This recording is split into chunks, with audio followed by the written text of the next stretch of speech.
അർട്ടേറ്റയോട് title race is it over എന്ന് ചോദിച്ചപ്പം over my dead body എന്നാ പറഞ്ഞത്. ഡയലോഗ് ഒക്കെ സൂപ്പർ ആയിരുന്നു. പോസിബിൾ 15 പോയിന്റ്സിൽ നിന്ന് ലിവർപൂൾ 11 പോയിന്റ്സ് സെക്യൂർ ചെയ്തിരിക്കുകയാണ്. ഫസ്റ്റ് ഹാഫിൽ ഒരൊറ്റ ഷോട്ട് ഓൺ ബോർഡ് ടാർഗറ്റ് പോലും ഇല്ല. Let's take a moment to appreciate Liverpool. Liverpool അങ്ങനെ ന്യൂ കാസലിനെ 2-0 പരാജയപ്പെടുത്തിയിരിക്കുകയാണ്. ഈ ഗെയിമിന് ഒരു വല്ലാത്തൊരു ഇമ്പോർട്ടൻസ് ഉണ്ട്. ഞാനൊരു വീഡിയോ എക്സാക്ട്ലി ഒരു 14 days മുമ്പ് ഞാൻ ചെയ്തായിരുന്നു. ആ വീഡിയോയിൽ ഞാൻ പറഞ്ഞായിരുന്നു Liverpool they are going to face 5 games in 14 days. എവർട്ടണിൽ തുടങ്ങി ഇപ്പോൾ വന്ന് നിൽക്കുന്ന ന്യൂ കാസിൽ വരേക്കും 5 ടഫ് ഗെയിംസ് ആണ് ലിവർപൂള് വിത്തിൻ പാസ്റ്റ് 14 days കളിച്ചത്. അതിൽ പോസിബിൾ 15 പോയിന്റ്സിൽ നിന്ന് ലിവർപൂൾ 11 പോയിന്റ്സ് സെക്യൂർ ചെയ്തിരിക്കുകയാണ്. This is champions material. Liverpool deserves to win Premier League. ഈ ഒരൊറ്റ കാരണം കൊണ്ട് തന്നെ ലിവർപൂൾ 2 പോയിന്റ് ഡ്രോപ്പ് ചെയ്തിട്ടുള്ളൂ. ഒരുപാട് ക്രിട്ടിസൈസ് ചെയ്യേണ്ട കാര്യമൊന്നും ഇല്ലാത്തത് തന്നെയാണ്. കാരണം Everton Merseyside Darby very tough game,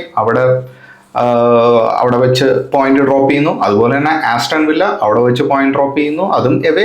ബാക്കി എല്ലാം വളരെ പ്രൊഫഷണൽ ആയിട്ട് ഹാൻഡിൽ ചെയ്യുന്നു. A big congratulations to Arne Slot. Brilliant job again. Magnificent. പറയാൻ വാക്കുകളില്ല ഈ അച്ചീവ്മെന്റിന്. അപ്പൊ നമ്മൾ ഈ ഗെയിം നോക്കുകയാണെങ്കിൽ Liverpool versus Newcastle. Liverpool ആദ്യം തന്നെ കൗണ്ടർ അറ്റാക്കിംഗ് വഴി they take the control of the game. First ഹാഫിൽ തന്നെ സോബർസ്ലൈ സ്കോർ ചെയ്യുന്നു, ഒരു കൗണ്ടർ അറ്റാക്കിംഗ് വരുന്നു. Newcastle had a chance to equalise in the first half, പക്ഷേ they are not taking the chance. ഇന്ന് ന്യൂ കാസലിന്റെ ഫോം വളരെ പുവറായിരുന്നു. അതിന്റെ one of the reason is Isak injured ആയിട്ട് ഔട്ടായിരുന്നു. അവരുടെ ടോപ്പ് സ്കോററാണ്. മാൻ സിറ്റി ഇന്നത്തെ വേറൊരു മാച്ചായിരുന്നു, മാൻ സിറ്റി വേഴ്സസ് ടോട്ടൻഹാം. ഈ മാൻ സിറ്റി വേഴ്സസ് ടോട്ടൻഹാം ഗെയിമിന്റെ കാര്യം ഇപ്പം ഞാൻ പറയാനുള്ള മെയിൻ കാരണം എന്താണെന്ന് വെച്ച് കഴിഞ്ഞാൽ, ആ ഗെയിമിൽ ഹോളണ്ട് സ്കോർ ചെയ്തതുകൊണ്ട് സാലയ്ക്ക് തൊട്ട് പിന്നിൽ ഉള്ള ഗോൾ സ്കോറിൽ ഇപ്പം ഹാളണ്ടാണ്. ഓക്കെ, അതിനു മുമ്പ്, അതായത് ഇന്നത്തെ ഹാളൻഡിന്റെ ഗോളിന് മുമ്പ് ന്യൂ കാസലിന്റെ ഈസാക്ക് എന്ന പ്ലെയർ ആയിരുന്നു ടോപ്പ് സ്കോറർ. ആ പ്ലെയർ ഇന്ന് ആബ്സെന്റ് ആയിരുന്നു because of a groin injury. അപ്പം എന്തായാലും ഒരു വലിയൊരു ബിഗ് മിസ്സാണ് ന്യൂ കാസലിന്. സോ അത് നമുക്ക് എടുത്തു പറയേണ്ടി വരും. കാരണം top scorer in the premier ലീഗിൽ ആള് കളിക്കുന്നില്ല എന്ന് പറയുമ്പോൾ അതൊരു വലിയ മിസ്സായിരുന്നു ന്യൂ കാസലിന്. But Liverpool they did a very professional job. First half അങ്ങനെ തീരുന്നു. Second half again Mac Allister, Salah assist ചെയ്യുന്നു. സാല ഇന്ന് സ്കോർ ചെയ്യുന്നില്ല, പക്ഷെ സാല അസിസ്റ്റ് ചെയ്യുന്നു. മെക്കാലിസ്റ്റർ സ്കോർ ചെയ്യുന്നു. പിന്നെ ആഫ്റ്റർ ദാറ്റ് അഗെയിൻ ഇറ്റ്സ് ആ മാൻ സിറ്റി ഗെയിം എങ്ങനെ പോയോ അതുപോലെ തന്നെയായിരുന്നു. Newcastle they are trying their best to come back in to the game. Liverpool are very professional in main. Like അതെല്ലാം neutralise ചെയ്യുന്നു സിമ്പിളായിട്ട്. It was a great game. 13 points clear of the top of the table. അങ്ങനെ Liverpool ഏതാണ്ട് 99.9% premier league ഉറപ്പിച്ചിരിക്കുന്നു. ഇനി നമുക്ക് അടുത്ത മാച്ചിലേക്ക് വരാം. Nottingham Forest versus Arsenal. അർട്ടേറ്റയോട് title race is it over എന്ന് ചോദിച്ചപ്പം ഓവർ മൈ ഡെഡ് ബോഡി എന്നാണ് പറഞ്ഞത്.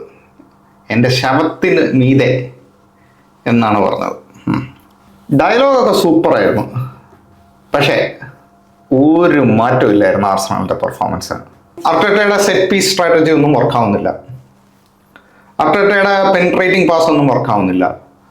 സോ ഇവിടെ he needs to change the tactics. കാരണം പുള്ളിയുടെ ടാക്ടിക് അനുസരിച്ച് കളിക്കുന്ന പ്ലേയേഴ്സ് ഒന്നും ഇപ്പം അവൈലബിൾ അല്ല. Saka injured, Havertz injured, Jesus injured, Martinelli injured. ഇവരൊക്കെ ആയിരുന്നു വിങ് വഴി പോയിട്ട് they use to put quality crosses in to the box എന്നിട്ട് പ്ലേയേഴ്സ് ലൈക്ക് ഹാവേർഡ്സ്, ഹേസൂസ് ഇവരൊക്കെ കൺവേർട്ട് ചെയ്യുമായിരുന്നു. ഇതൊന്നും ഇപ്പം നടക്കുന്നില്ല. Then why don't he change the entire strategy? ഈ ക്രോസും it's not working out. You need to apply a different strategy. You are still doing sideways passing and it is not helping your team. പിന്നെ എങ്ങനെയാണ് goal വരുന്നത്? എവിടുന്നാണ് goal വരുന്നത്? 94-95 minutes വരെയൊക്കെ ആ game ഉണ്ടായിരുന്നു. ആൻഡ് ഐ കുഡ് നോട്ട്, ആ Calafiori പോസ്റ്റിൽ അടിച്ചതല്ലാതെ അവർ ബെസ്റ്റ് ചാൻസ് ഫസ്റ്റ് ഹാഫിൽ ഒരൊറ്റ ഷോട്ട് ഓൺ ബോർഡ് ടാർഗറ്റ് പോലും ഇല്ല.